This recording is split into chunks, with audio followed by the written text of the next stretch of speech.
I am Kadeem Bello, an American citizen who is an African immigrant. I'm studying as a computer science major, and I am part of a National Science Foundation sponsored scholarship program at a Tier 1 university near the fourth largest city in the United States. In addition to computer science, I am interested in neuroscience. After I earn my undergraduate degree, my tentative plan is to go to graduate school. I want to earn my PhD and work on something related to both computer science and neuroscience. I want to share my table of coming to the US from my home country and my experiences of being enrolled in this National Science Foundation supported computer science program. It has been a long journey. Let me tell you my story. I was born in Nigeria. My dad is a civil engineer. My mother went to school and studied business. I had two other siblings growing up, both males. I am the middle child. I was kind of born into what I would call a religious family. So we did lots of church activities and, all the things that religious people do, like go to church and go to all kinds of studies and meetings during the week. When I was a child, I wore glasses and I was skinny. And I was the nerdy type. So I was bullied in school, and that really, really affected my life growing up. Even when I could come home, I would get beat up. In Nigeria, especially back then, maybe 10 years or 20 years ago, it was still okay to physically punish your child. I wouldn't say it was just religion that led to my corporal punishment. It was culture for a large part, too. But it was spare the rod, spoil the child as well. I guess I was one of those sensitive kids. It was harsh for me growing up. Right before I came to the US, I was already becoming depressed. I was getting to the stage where I was questioning everything that I had come to know at that time. Watching American movies kind of let me see other ways of living a life. In 2014, when I was about 18, I came to the US to study chemical engineering. Lucky for me, on the flight, I took my first university in Michigan. I sat next to a faculty member from the same school I would be attending. She later became an angel in my life. When I attended the university in Michigan, my parents paid for my tuition and living costs. But what I had in mind was to support myself. However, in the process of trying to become independent, I overworked myself, and that made me more depressed. I was then clinically diagnosed with depression. One time when I was down, I thought about ending my life, and I called the person I consider my angel. That female professor helped me and even welcomed me into her home, although she was married and had a little kid. When things were at their worst, she was the person that was there for me. She was a caring human being. She assured me that the prescription drugs the doctors issued me would make me feel better. She taught me about sacrifice. She gave me an augmented sense of what it means to be selfless. She showed how little actions can make a big difference in someone's life. It was at this time that I went through a great deal of soul searching. One of the positive things that I think happened was that I came to what I call a moment of enlightenment. I felt like I needed to change.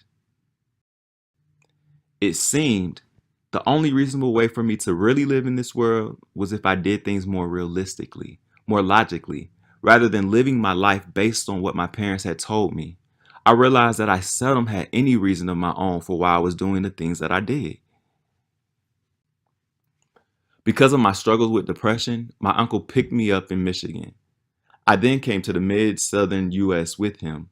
I enrolled in a community college and became very busy, even though I had not totally figured my life out. Life in the fourth largest center in the US was not smooth either. I did not have enough money to renew my lease and I had to stay at a friend's place. What was worse is that my friend's place flooded. I lost my car and everything else was ruined.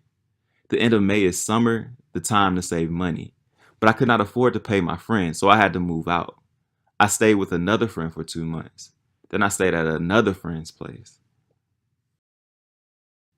I searched for jobs, but because I am quite close to graduation, I was honest with employers about how long I would be available.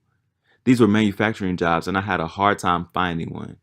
That is the downside to being honest. In the meantime, I felt like I had not taken enough classes to do an internship, and I wanted to stay on task. I was in a situation where I could get a job through an internship, but I was moving away from my goal. So I knew if I got a job, I might just end up staying there and never go back to school. So I was trying to avoid a situation like that with an internship. At that point, I was staying at a friend's place that was a 1 bedroom apartment. It was not good for me because I did not get sufficient sleep. Sleep is very important for people who deal with depression. So, for the last year, I lived in a storage unit. It was quiet and dark. Around August, it was still kind of hot, but once October comes, the weather changes and it becomes comfortable.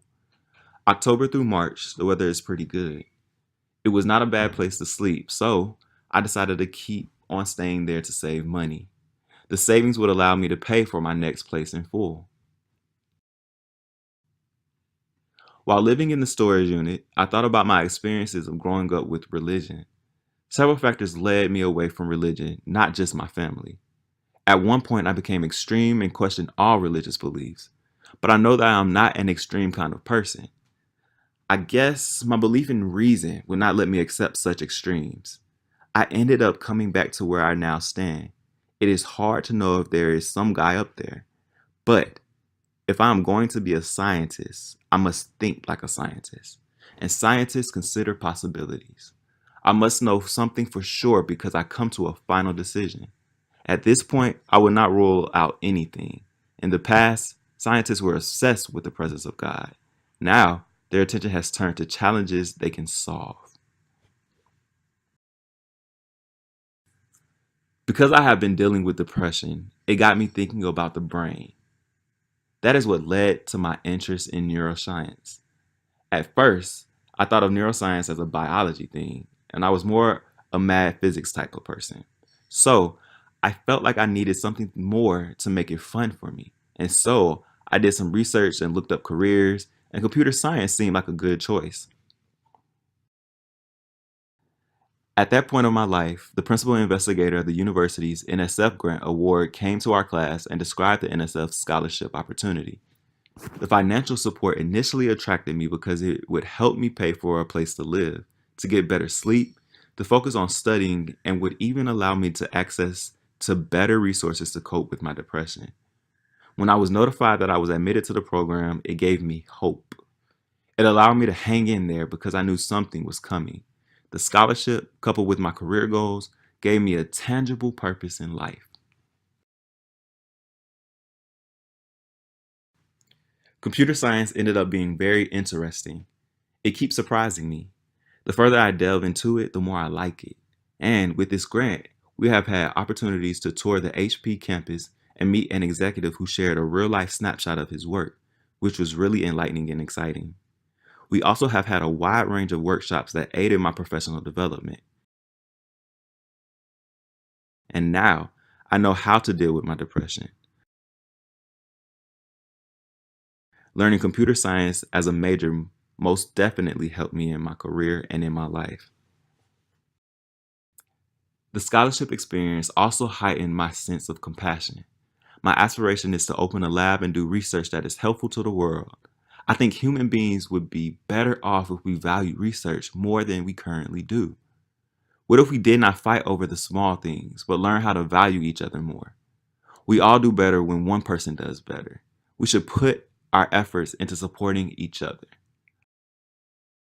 I want to be a computer scientist and a person who is a wounded healer, an individual who has overcome challenges and inspires others to do the same.